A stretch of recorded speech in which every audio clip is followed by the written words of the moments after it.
Peugeot's 208 hybrid e-DSC6 fills the gap between conventionally engined and full EV models in the 208 supermini lineup. If you like the 208 but aren't quite ready to go all electric, it's an appealing compromise.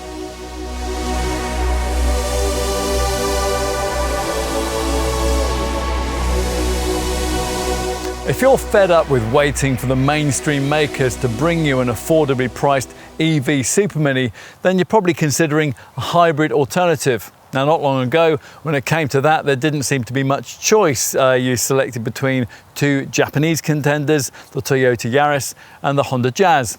More recently though, the Stellantis Group has developed a self-charging hybrid engine that enables two further class options to appear. A hybrid version of the Vauxhall Corsa and also the car we look at here, Peugeot's 208. The 208 has long been the most avant-garde looking supermini, and in this form it's the sharpest looking hybrid supermini too, but there's a price to pay for that. Should you be prepared to pay it? Well, let's take a closer look.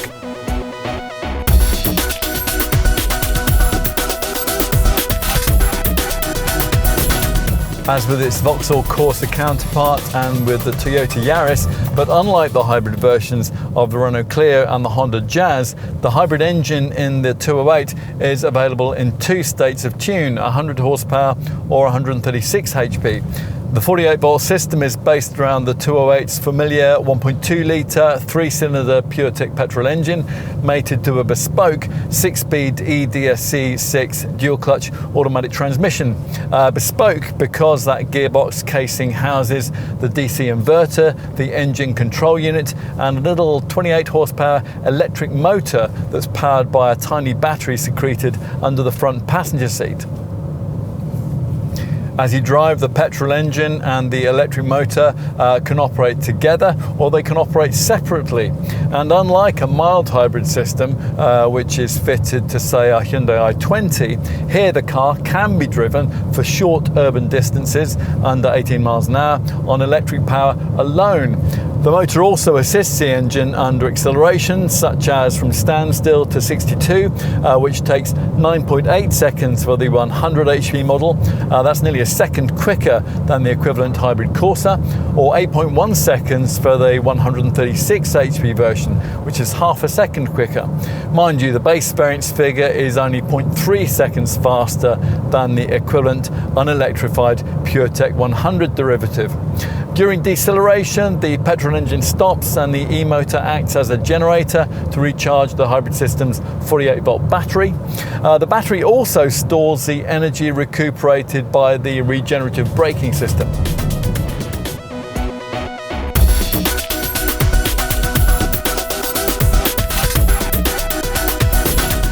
This hybrid 208 does, of course, share all the recent updates made to its range stablemates. The changes made to the facelifted version of this second generation 208 aren't major, but they do bring the look of this supermini into line with the latest versions of the 2008 and the 508.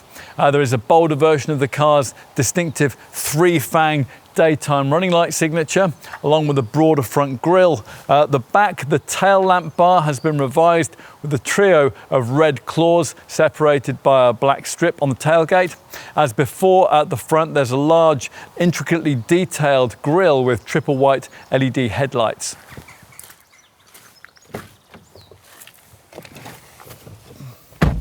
Inside, there's a big 10-inch central screen which gains a high-definition panel in pricier Allure and GT variants.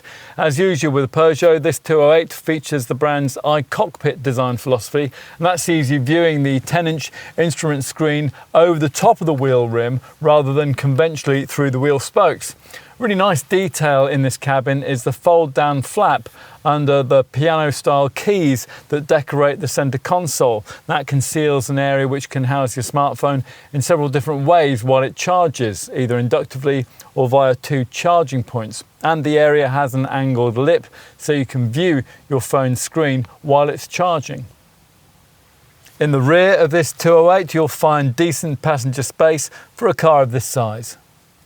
And out back, there's a 311-litre boot.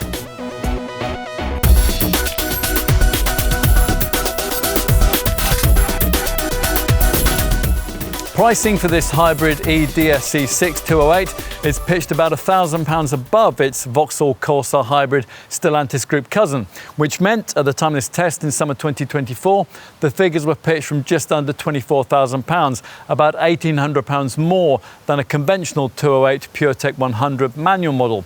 That price is for base active trim with the 100 horsepower version of the engine.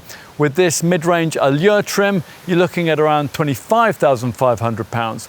With top GT trim, where the 100 HP unit costs from just over £27,500, you're offered the chance to find £1,200 more for the perkier 136 HP version of the hybrid unit, although that takes the price to nearly £29,000. Allure and GT models come standard with the brand's Peugeot iConnect package, with the option to upgrade to iConnect Advanced, and that features live TomTom navigation and natural voice recognition. Allure spec gets you 16-inch Noma diamond cut alloy wheels. Those are upgraded to 17-inch Yanaka diamond cut two-tone alloys on GT versions. The GT variants also get a 3D instrument screen, dynamic ambient lighting, adamite green stitching across the dashboard, and upholstery trimmed in black Alcantara with adamite green stitching. Customers will choose between 7 body colours, 2 of which are freshly added, Agueda yellow and selenium grey. The other colours are Cumulus grey, Nera black, Bianca white, Elixir red and Vertigo blue. All 208 hybrid models feature gloss black door mirrors, that's irrespective of the colour chosen, and the GT variants come as standard with gloss black wheel arches and a gloss black roof.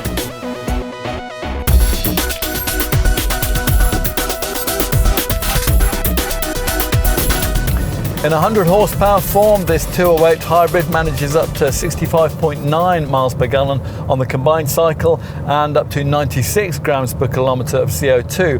That's about 3 mpg and 6 grams per kilometre better than the equivalent Corsa hybrid. In 136 horsepower guys, the figures aren't much different, bests of 65 mpg and 97 grams per kilometre. To give us a class perspective here, the rival and cheaper Renault Clio E-Tech full hybrid manages 65.7 mpg and up to 96 grams per kilometre of CO2. For reference, an ordinary non-electrified 208 PureTech 100 manual manages up to 58.2 mpg and up to 109 grams per kilometre.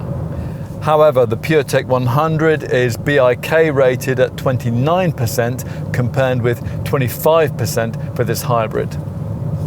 This 208 hybrid's petrol engine has been optimised for efficiency and it operates in the Miller combustion cycle. Now this thermodynamic cycle is enabled by the variable geometry turbocharger that enhances performance at low RPM and variable valve timing. A belt-driven starter combines with the e-motor to start the petrol engine from cold. The belt starter also restarts the engine quickly and seamlessly while you're driving. As for peace of mind, well, there's the usual unremarkable Peugeot 3-year and 60,000 mile warranty. Insurance groups are between 22E and 29A.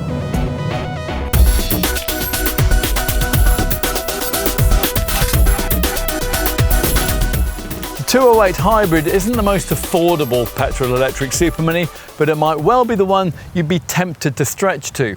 No, you won't get the same feeling of ecological smugness that you get if you found the extra for the E208 full EV, but that variant requires an awful lot extra, and there's the ever-present issue of range anxiety on those long trips. A 208 hybrid owner won't be troubled with that, yet for around half the time in urban travel, the car will still be running largely on battery power. Right here, right now, you might see that as an ideal combination if you've decided on a 208, and we'd find it difficult to disagree. In the future, things might be very different, but for now, get one of these, you'll probably feel you've made the right choice.